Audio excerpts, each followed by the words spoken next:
दिलों में तुम अपनी बेताबियां लेके चल रहे हो तो जिंदा हो तुम। नजर में ख्वाबों की बिजलियां लेके चल रहे हो तो जिंदा हो तुम। हर एक लम्हे से तुम मिलो खोले अपनी बाहें। हर एक पल एक नया समा देखे ये निगाहें। आंखों में जो हैरानियां लेके चल रहे हो तो जिंदा हो तुम। नजर में ख्वाबों की बिजलियां लेके चल रहे हो तो जिंदा हो तुम। नमस्कार मित्रांनो, स्वागत आहे आपलं माझ्या यूट्यूब चॅनलमध्ये. आज आपण present perfect tense, past perfect tense आणि फ्युचर परफेक्ट टेन्स या 3 टेन्सेसवरील काही एक्झाम्पल्स बघणार आहोत. चला तर मग आपण आजच्या व्हिडिओला सुरुवात करूया.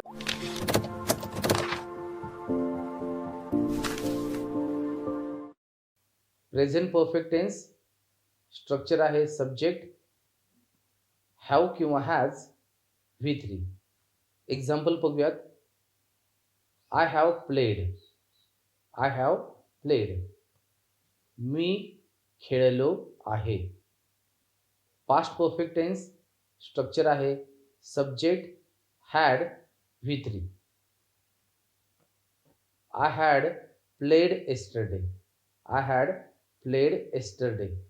काय होईल याचा मराठीमध्ये अर्थ? मी काल खेळलो होतो. मी काल खेळलो होतो. फ्युचर परफेक्ट टेन्स स्ट्रक्चर आहे subject, will have, V3. I will have played in the evening. I will have played in the evening. याचा मराठीमध्ये अर्थ होतो मी संध्याकाळी खेळलो असेन. मी संध्याकाळी खेळलो असेन. अजून काही एक्झाम्पल्स बघूयात. Present perfect tense. I have written a poem. I have written a poem. मी कविता लिहिली आहे. मी कविता लिहिली आहे. Past perfect tense. I had written a poem yesterday. I had written a poem yesterday. मी काल कविता लिहिली होती. मी काल कविता लिहिली होती. Future perfect tense. I will have written a poem tomorrow. I will have written a poem tomorrow. काय होईल याचा मराठीमध्ये अर्थ? मी उद्या कविता लिहिलेली असेल. मी उद्या कविता लिहिलेली असेल. आता आपण फक्त प्रेझेंट परफेक्ट टेन्सची काही एक्झाम्पल्स बघूयात. My father has just gone to bed. My father has just gone to bed. या वाक्यामध्ये हॅज गॉन हे व्हर्ब आहे, पण जस्ट हे ॲडव्हर्ब, हेल्पिंग व्हर्ब आणि मेन व्हर्बच्या मध्ये आलेलं आहे. इंग्लिशमधील काही ॲडव्हर्ब्स ही हेल्पिंग व्हर्ब आणि मेन व्हर्बच्या मध्ये येतात. मराठीमध्ये अर्थ आहे या वाक्याचा, माझे वडील आत्ताच झोपायला गेले आहेत. My father has just gone to bed. माझे वडील आत्ताच झोपायला गेले आहेत. I have already completed my work.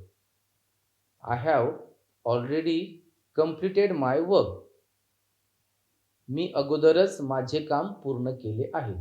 मी अगोदरच माझे काम पूर्ण केले आहे. We have visited that fort several times. We have visited that fort several times. आम्ही त्या किल्ल्याला अनेक वेळा भेट दिली आहे. आम्ही त्या किल्ल्याला अनेक वेळा भेट दिली आहे. The student has bought a new book. The student has bought a new book. विद्यार्थ्याने एक नवीन पुस्तक विकत आणले आहे. विद्यार्थ्याने एक नवीन पुस्तक विकत आणले आहे. She has studied at home for 2 hours. She has studied at home for 2 hours. तिने घरी 2 तास अभ्यास केला आहे. तिने घरी 2 तास अभ्यास केला आहे. The army has attacked that city 2 times. The army has attacked that city 2 times. याचा मराठीमध्ये अर्थ काय होईल? The army has attacked that city 2 times.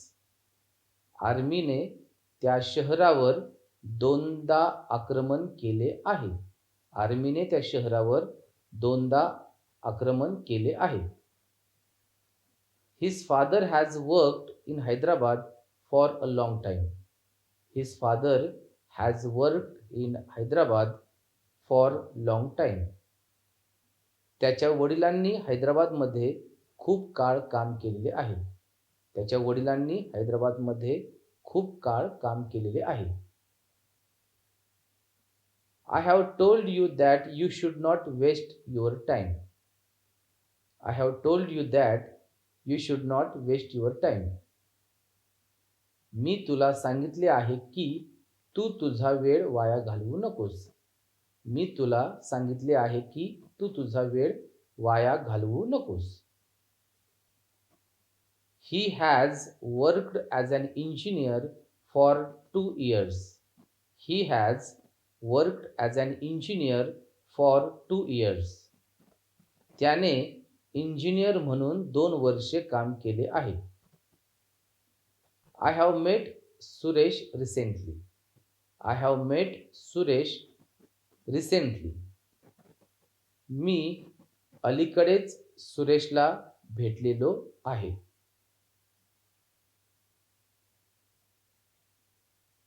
आता आपण फक्त पास्ट परफेक्ट टेन्स वरील काही एक्झाम्पल्स बघूयात.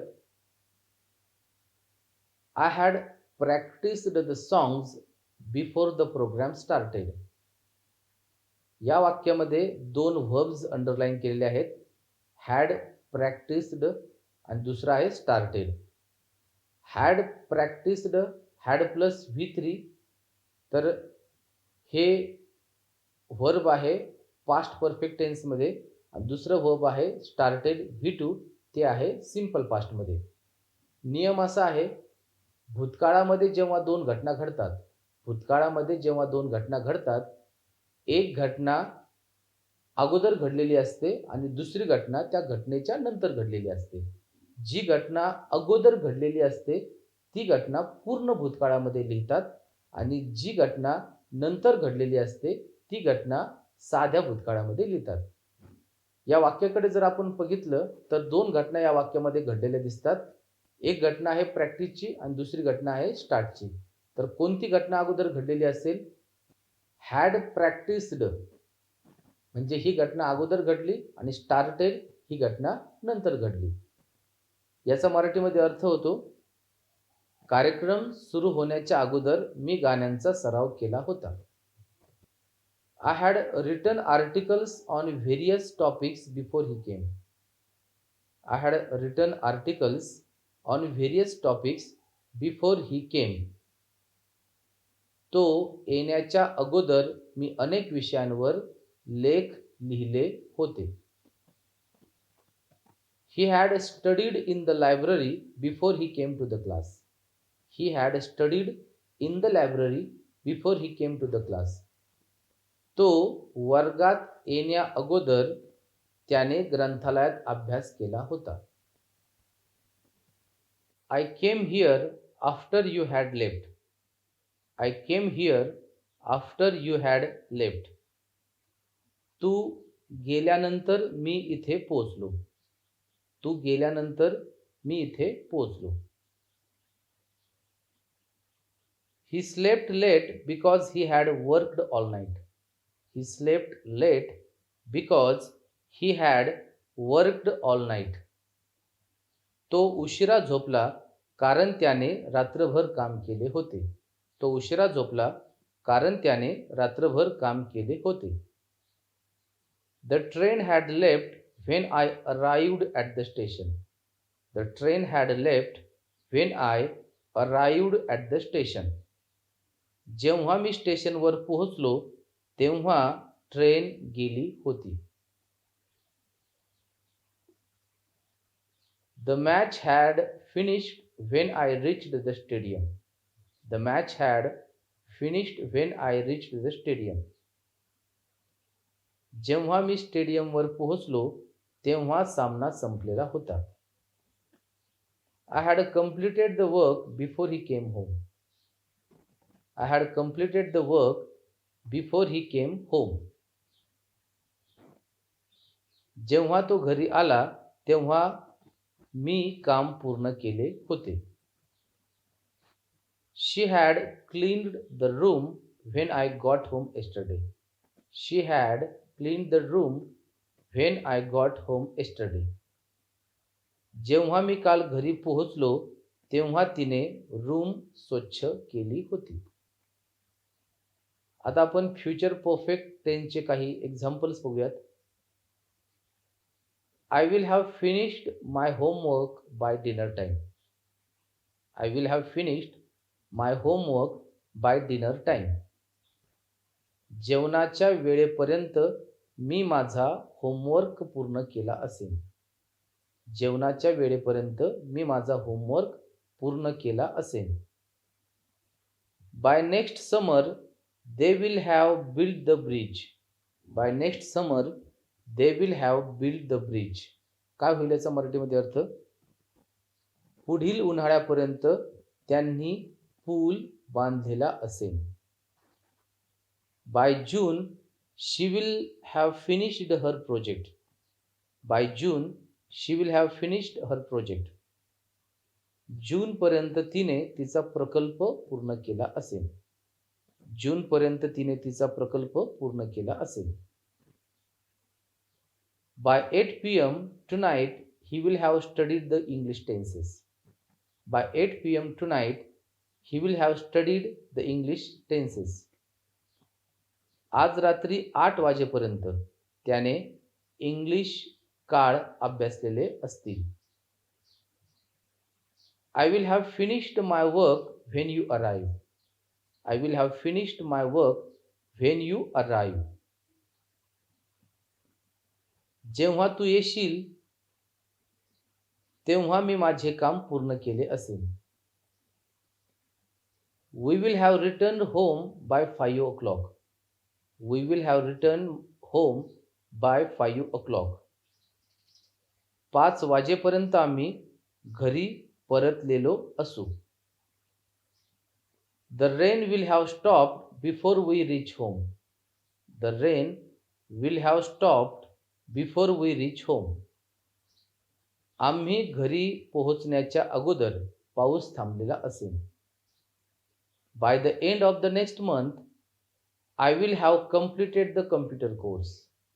By the end of the next month, I will have completed the computer course. पुढील महिन्याच्या अखेरपर्यंत मी कम्प्युटर कोर्स पूर्ण केला असेल. She will have gone to the market by 7 o'clock. She will have gone to the market by 7 o'clock. ती 7 वाजेपर्यंत बाजारात गेली असेल. तर मित्रांनो, हे होते present perfect tense, past perfect tense आणि फ्युचर परफेक्ट टेन्सेसवरील काही एक्झाम्पल्स. आय होप हा व्हिडिओ तुम्हाला नक्कीच आवडलेला असेल.